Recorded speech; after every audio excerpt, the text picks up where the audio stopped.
broadband would be added in just to bring them up to date. The first recorded sighting of the Loch Ness Monster was in the year 565 AD. It was not recorded by a Highlander, no, because they didn't write. It was recorded by an Irishman, leprechaun. His name was St. Columba. St. Columba was not, contrary to a lot of popular belief, he was not the first guy to bring Christianity to this part of the world. The first guy was St. Ninian some 200 years earlier. But St. Columba came over from Ireland to the island of Iona off Mull. If we'd got a ferry for 40 minutes from Oban, we could have gone to Mull. And if we didn't driven 2 hours, we could have gone down to Fionport and get another ferry onto Iona. So we weren't really that close. Never mind. St. Columba went there in the year 563. By 565, he was coming through these lands, trying to convert the pagans. Now, he woke up one day on the banks of Loch Ness. He was there speaking with the chiefs of the Picts, people we know very, very little about. They haven't left us anything. We know more about the people from 5,000 years ago than we do of the people from 1,500 years ago up here.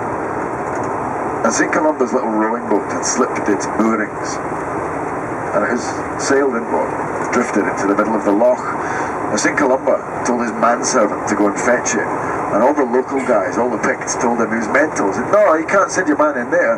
St. Columba said, well, why not? Well, why is that then? Is it because it's full of fucking monsters, Bill Pickle? Bollocks. So he sent his manservant over, swimming away, a little bit of front crawl, a little bit of back crawl, a little bit of doggy paddle, a little bit of breaststroke. And when he was nearly at the boat, a huge monster reared its head up out of the waves and made as if to strike at the hapless chap.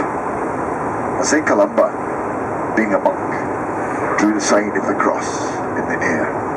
And being Irish, he said, and this is of course a direct quote, "Diddly-dee potatoes! Top of the morning to you, big beastie, there you are. Go and get your big fat head back down below them waves and leave that man alone in the name of the Lord, to be sure, to be sure. Leprechaun!"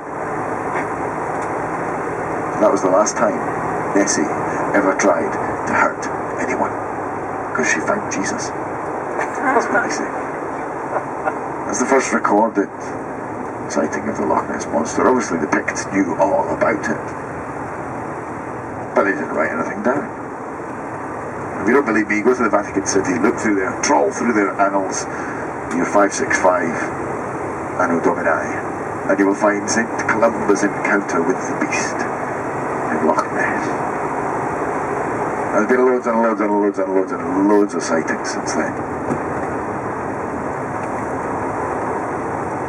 The real craze kicked off in the 1930s. This road was completed from, well, really it was the Fort William to Inverness Road was completed, which made access to the loch much easier.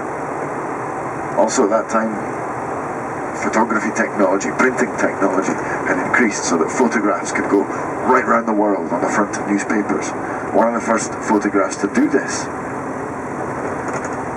was the surgeon's photograph. In the dining room at Morag's Lodge, we have on the wall just behind the hot plate the surgeon's photograph, or a copy of what looks like a plesiosaur's head sticking up out of the waves.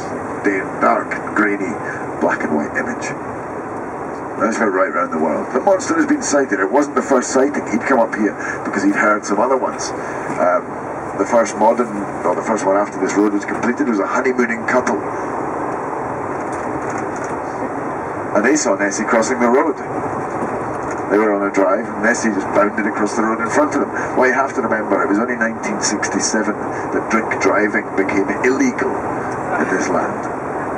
That's true. I remember my nana telling me that one time they were driving up from Somerset, her and her husband, to go and see her sister Bubba, my great aunt. And they were driving up the road, and my great grandfather was to be going up the road as well, and he was ahead of them. And they're driving up. This is back in the day. There's no motorway, it was all that shit. It was 1963 or something. And they pass a car that they recognised, when a man slumped behind the wheel. It's like, "That's Ramsey's car, that's your dad's car," she says to my granddad. So he turned around, going and pulling.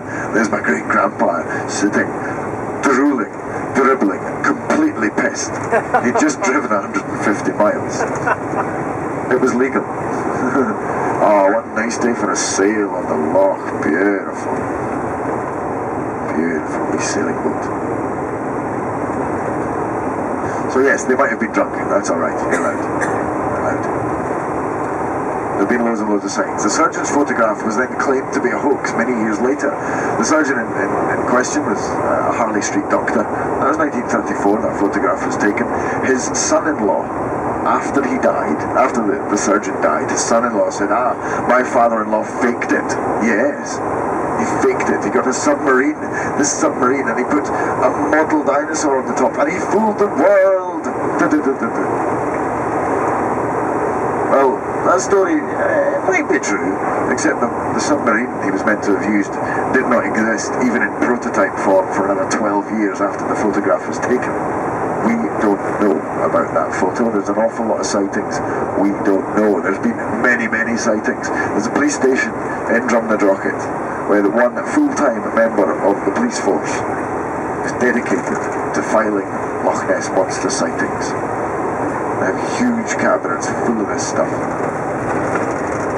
From the surgeon's photograph and from Nessie crossing the road, it went global. People were coming here from all over. By the 1950s, it had reached such fever pitch that the British government commissioned a sonar survey of the entire loch.